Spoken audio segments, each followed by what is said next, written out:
Yo, it's your man, national hip hop recording artist Boonie the Kid. I just jumped off the porch with who? Dirty Glove Bastards. Let's go. Fuck you haters, fuck them niggas, get the choppers out, load them up, blah, blah, run up in they house, get the All right, so we got Boonie the Kid off the porch with us today. No doubt, what's poppin'? And how you feeling today, bro? I'm good, man, Looking forward to this interview, man, you know what I mean? Seeing, what we can come up with, man. There you know you what I go, mean? man. Yeah, appreciate you coming by today, man. No doubt, appreciate you for having me, dude. No problem, man. What else are you working on here in Atlanta during this trip? Man, so many club appearances, so many radio appearances, man.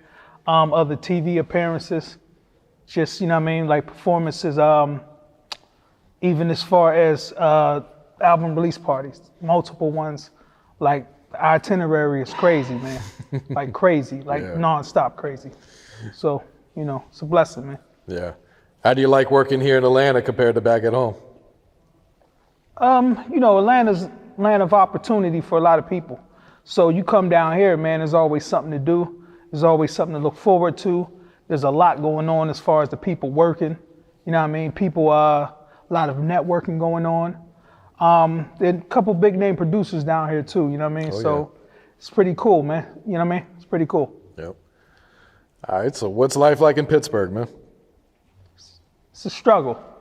You know what I mean? If I can sum it all up in one word, it just depends on what side of the fence you're on. If you're on the wealthy or or the well-to-do side, pretty much good. You got a lot going on, you know what I'm saying? But if you're on the hood side, the poor side, struggling side, then that's where it gets a little dark at, man, because everybody's trying to hustle and bustle to get a dollar. Mm-hmm. And there's not a lot of opportunities for minorities there, you know what I'm saying? So you just got a lot of crabs in a bucket. You got a lot of people robbing people. You got a lot of people just down and out depressed.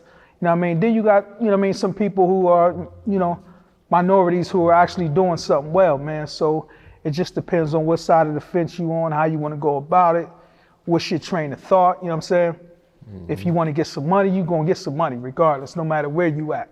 You know what I'm saying? So it just depends on the person, man. But overall, it's a struggle. You know what I mean? They call it a blue collar, still city town, man. But it just depends. A lot of dudes, they're getting money. A lot of dudes ain't. You know what I'm saying? But like I said, if you're on the other side, there's plenty to do. You know what I mean? Yep. At what age would you say you jumped off the porch? Oh, man. All right, which version you want? You want the little guy trying to make a dollar version, or you want the gangster version? Like, I'm just being honest, you know what I'm saying? Little guy that was trying to get a dollar, jumped off the porch around 8, had to collect cans, bottles, help push carts at the grocery store, to help bring in food for the crib, like literally help bring in food for the crib, man. And my older brothers, one was locked up since he was like 9 on and off. So me and my older brother Rock, we had to get out there and help provide, because my brother Noodles, he couldn't add to it because he was locked up. So shout out to my brother Noodles, and rest in peace, my brother Rock. So me, my brothers, my cousins, man, we all had instilled in us to get out there and get it by any means necessary. So later on in life, that's part of what perfected my hustle, which made me like a real good hustler, like if I can be honest, you know what I'm saying? So, but now on the crime side, about 11. That first started with stealing cars. You know what I'm saying? Running, yeah. And 12 is when the gunplay started. I started carrying guns, robbing people. Got locked up in the detention center at 12 for a robbery. You know what I'm saying? Hanging with older dudes, running around doing dumb stuff, and we end up getting jammed up. So, you know what I mean? Since 11, it's just been burning it down, man. Doing whatever I need to do, you know what I mean? Yeah. To get ahead. But my main thing has been, you know what I mean, when I was younger, hustling. Getting out there, getting a dollar. I'm talking about on the illegal side. Mm-hmm. You know what I'm saying? Came good at it, man. Start doing what I do, traveling, expanding. You know what I'm saying? I can speak about all this now because it's been years. Yeah. You know what I'm saying? But still that mind state, I carry it with me to this day. So I done been through a whole lot out there on them streets and from the Homewood section. Shout out to Homewood, man. And that's, you probably done heard, being that you done been there before, it's the worst part. You know what I'm saying? I done seen best friends kill best friends rob best friends, cousins shoot cousins, you know what I'm saying? Cousins rob cousins. Parents rob siblings. Like literally I've seen this, you know what I'm saying? And I can't count on how many, my toes, my hands, and probably quite a few of us in here, you know what I mean? How many people I know that was close to me, some way, shape, or form that's dead. Like literally, you know what I'm saying? So it's been a rough one, but everything I've seen, that's just the half of what I've seen since I jumped off the porch, man. Yeah, I could imagine, You know what I mean? yeah. Yeah. And I was watching one of your other interviews. You said you were shot on 3 different occasions? Yeah, I was, first one came in 98. I got shot in the hip, you know what I mean? So me and my homie, you know what I mean? We out hanging out. We already feuding with dudes from other parts of Homewood, you know what I'm saying? And we gotta be on point with them. For some reason, I didn't have my gun on me this day. And my homie did, you know what I mean? My homie Maul D, he locked up for life now. A couple bodies, but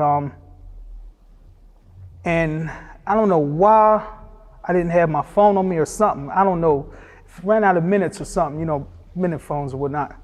And so boom, we stopped to use somebody's phone, like a pay phone or something outside, back when they still had old pay phones around. So I tell this dude, man, I'm like, yo, watch my back, man. I'm getting ready to get out and use the phone, because this was like the protocol. Anywhere we went, whoever was strapped had to watch the other one's back. Or if we both were strapped, whoever wasn't doing nothing had to watch the other person's back. So I get out, I got my girl at the time, one of my baby's moms, she in the passenger seat, I'm driving, he was in the back, he get out, you know what I'm saying? So I go over to use the payphone, and I park like right in front of the payphone, because I know, you know what I mean? If I need to get to the car and be gone, I'm gone. So I'm at the payphone, I turn around, and for some reason, man, this nigga joking, he playing games. I'm like, yo, man, stop joking. So, boom, I get to the payphone. I'm at the payphone, and for some reason, we was slipping that day, because the nigga who shot us was with one of the dudes we was feuding with. You know what I mean? And these dudes, one of the dudes was the killer, the other one, he just was under pressure to shoot. So anyway, to make a long story short, we were slipping this day. And I'm gonna say this on camera, we were slipping this day.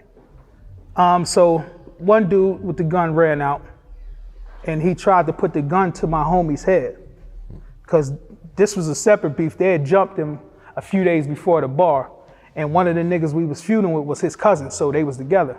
So he ran out, put the gun to my homie's head, and my homie just happened to do like this, and the bullet missed, and it hit me in my hip. I don't know how this shit happened to the payphone, but this happened. So it hit me in my hip. I'm like, boom. So it's like, damn. So I look up, I see the nigga with the gun. I see my homie shot. He go to grab his gun, turn around shooting, turn around to start to shoot, but he let off a couple shots and took off running and ended up dropping his gun. So the nigga who was doing the shooting started busting, you know what I mean? Shot him, and I think in his butt or his leg or something like that. So the nigga who had the gun took off, peeled off with his cousin. So at this time, I ran around the building, hit an alleyway, and as I'm walking up the alleyway, I'm limping, I'm holding my hip. I see the two niggas ride past in the car, and the nigga that I'm feuding with, the nigga that we feuding with, me and him lock eyes. He look at me, I just give him that nod. He just let me know, yeah, I got you. So I give him that nod, like, all right. So good thing was I was about 2 minutes from the crib, so I drove around to the crib and made sure my baby's mom was all right. Went back to the car, drove around to the crib, and was in the hospital for about 3 days. So for 3 days, I get out the hospital. For 3 days, I'm out, I'm not changing my clothes, I'm not hustling, I'm not doing nothing. Blood all on my clothes and everything. I'm running around looking for this dude. You know what I mean? So couldn't find him. I got convinced by several people, go ahead, go home, change the bandages on your wound, you know what I mean? Do what you need to do. So I say about a month later, I'm out hustling. So now mind you, I'm with the young dumb stuff, you know what I mean? So it's hot as shit out. So I put my gun in the stash spot, you know what I'm saying? A few feet away, and I'm standing in front of the building. So again, the same nigga pull up, but he's in like a different car. You know what I mean? I don't know if he rented a car from a smoker or whatnot. Windows is tinted. He pulled up, but I'm on point, you know what I'm saying? I'm already feeling something, and I'm already know I gotta be close to my joint, you know what I'm saying, my strap. So he pulled up. Now there was another dude out there with me, and we both looking at the car, window come down. As soon as I seen enough of this and the gun come out, I had to dip. So boom, that's when he caught me in my arm. I dove on the ground, went over there, grabbed my joint. By the time I get to run out, he gone, he done sped off. So fast forward 2003, I get into it with this, you know what I mean, younger dude, man. Nigga I grew up with, man, me and him had words, you know what I'm saying? We get into it, get into a little shootout, he grazed me in my head and whatnot. Oh, wow. You know what I'm saying? So got my fair share of bullets and gave my fair share of bullets, no names. Just, yeah, it's life in the hood, man. Yeah. You know what I'm saying? So at what point did you decide, man, I'm done with the streets, I need to focus on something else and turn to music? I would really say I turned my energy away from the streets, because for a while I even had 1 foot in, 1 foot out. Feel me? So I would say about 2016, it really got real. Because even when I first got into the rap stuff, you know what I mean? It's dangling a little bit, man. But about 2016, you know what I mean? It was just like, all right, life or death, because being out in the streets and hustling in Homewood, somebody, I don't care who you are, somebody going to try you. Somebody going to want what you want or something. You know what I'm saying? Especially, you know, the young dudes. I've been one of them young dudes. I didn't got out on dudes for, you know what I mean, for massive amounts of weight, and had to go out on with it, because I'm just like, next nigga can do it, I can do it, especially if I know he's sweet. You know what I'm saying? You get one of them dudes that you be like, oh, he's sweet. He don't want no gunplay. He ain't really got nobody with him. So it's like, why not get out on dude? But that same mentality, a lot of the younger dudes is running around with. So it's like, all right, I know I got something going as far as the music. I'm not gonna let one of these dudes earn points off me, take me away, you know what I mean? So it's like, all right, I gotta switch it up some, you know what I'm saying? Yeah. So that's when I decided to really take it serious, feel me? Was it an easy transition coming from the streets into music full time? It wasn't. Like, even to this day, that hustler ambition is still flowing through my veins. You know what I'm saying? Like, you know what I mean? Part of me still like being up late night. Part of me still like just going out there and just, you know what I mean? Even if I stop, speak to a couple people and keep it moving, man, it's like you look around and that familiarness, man, that comfort, you know what I mean?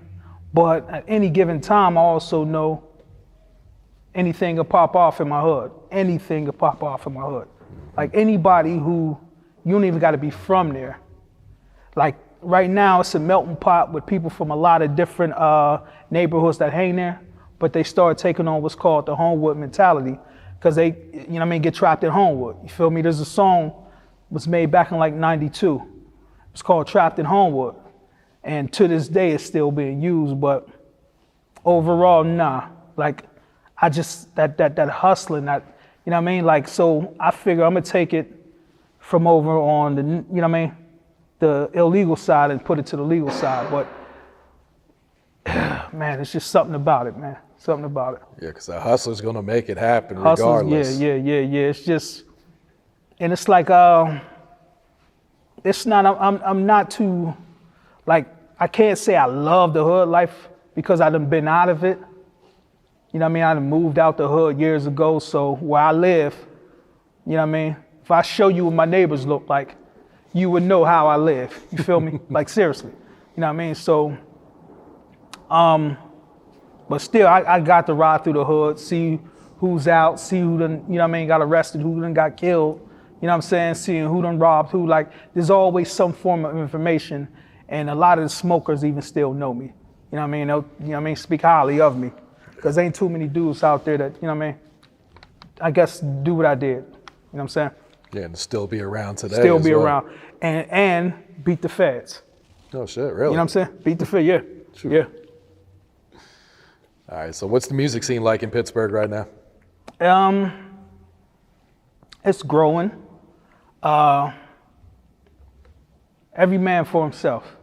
Like, again, it's that a lot of people is just like, if it ain't me, I really don't care, but I'ma pay attention and then try to latch on later. If I see somebody getting hot, if I see somebody making it, the support is scarce. You know what I mean? I'm gonna use that word for a reason, but there's people that'll support, but there's people who won't support. You know what I mean? So it's like, again, it's not how it should be, in my opinion. Everybody should be each other's crutch, because then everybody make it. You know what I mean? But in there, it's like you got to step outside of the city to make a name, and then come back to the city to get support. If you don't do that, it's hard. You know what I'm saying? Unless you part of a clique of dudes that's out just running around, you know what I mean, busting heads, tearing stuff up, then, you know, people jump on the team out of fear. Days for me is over with, at least that part. You feel what I'm saying? So, yeah, that's how it is. Yeah. Why do you think Pittsburgh gets overlooked with the talent as far as rap music is? Because there's no major labels there.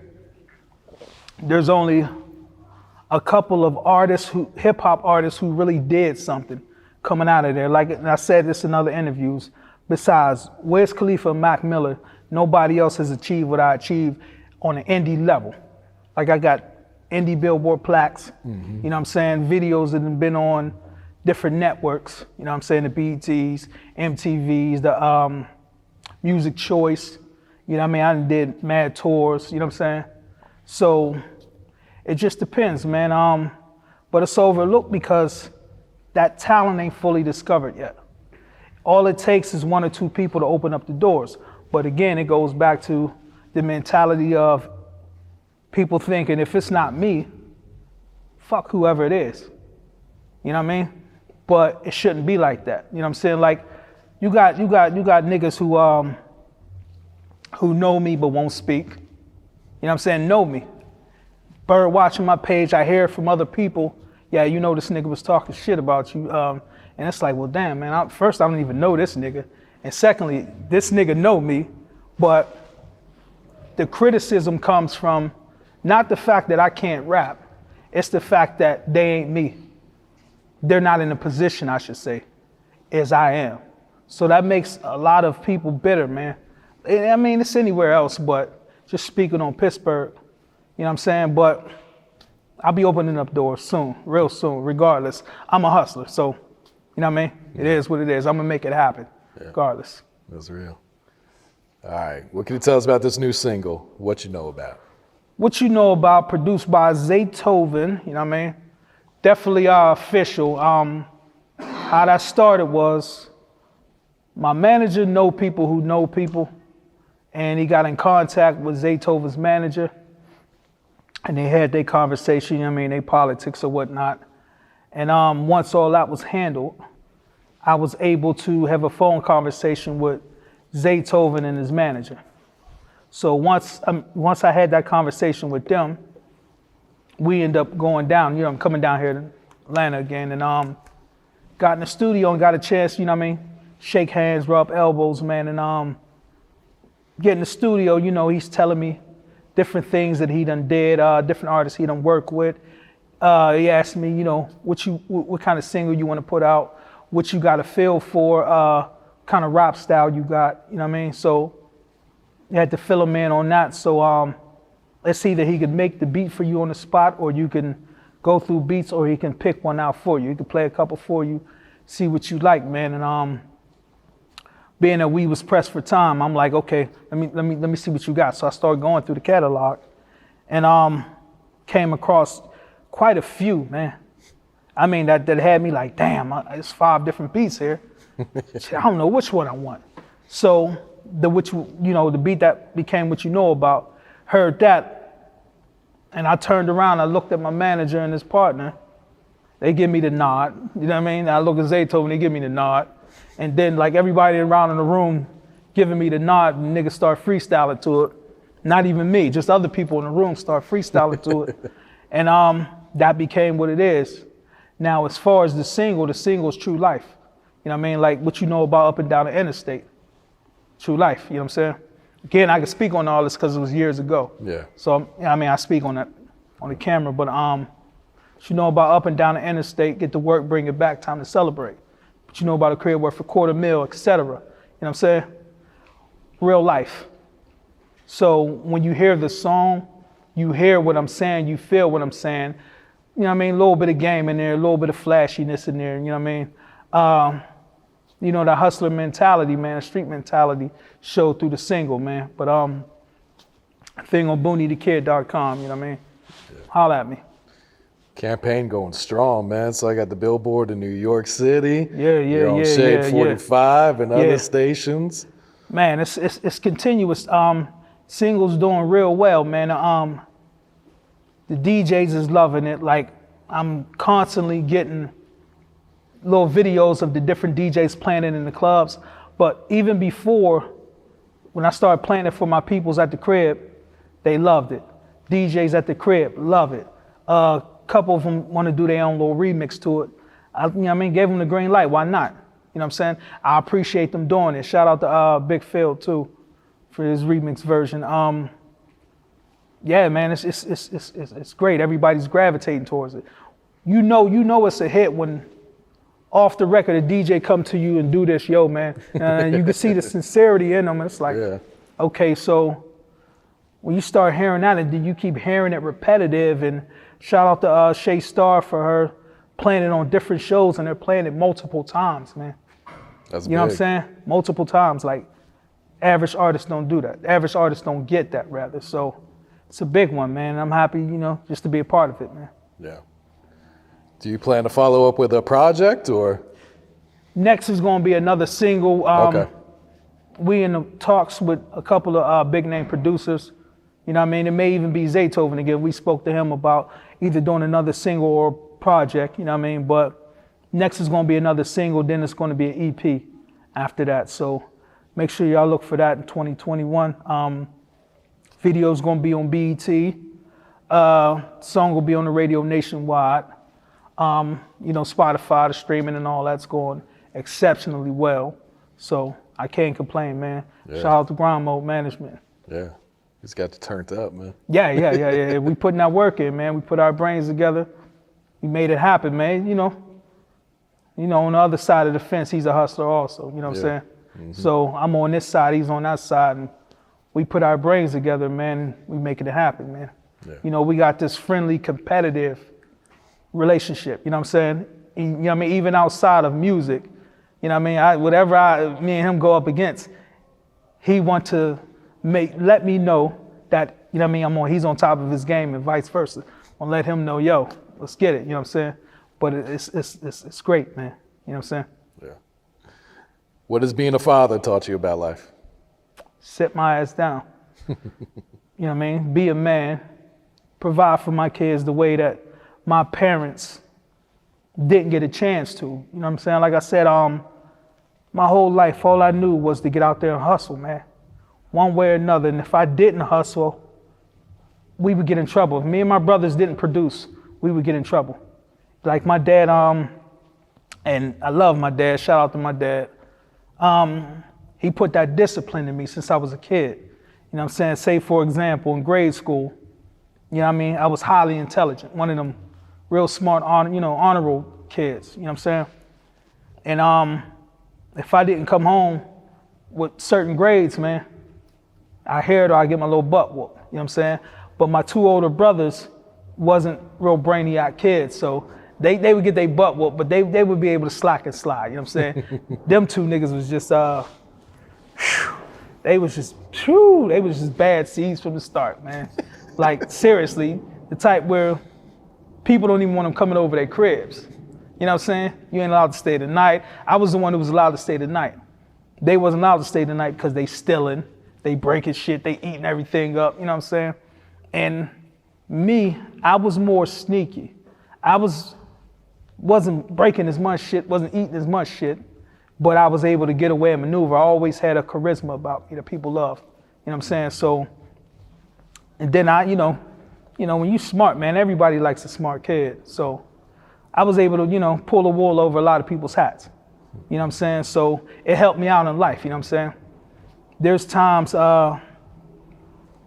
where I'd have been questioned in a room several different, I say about, what was it, like 2, maybe 3 different times by detectives.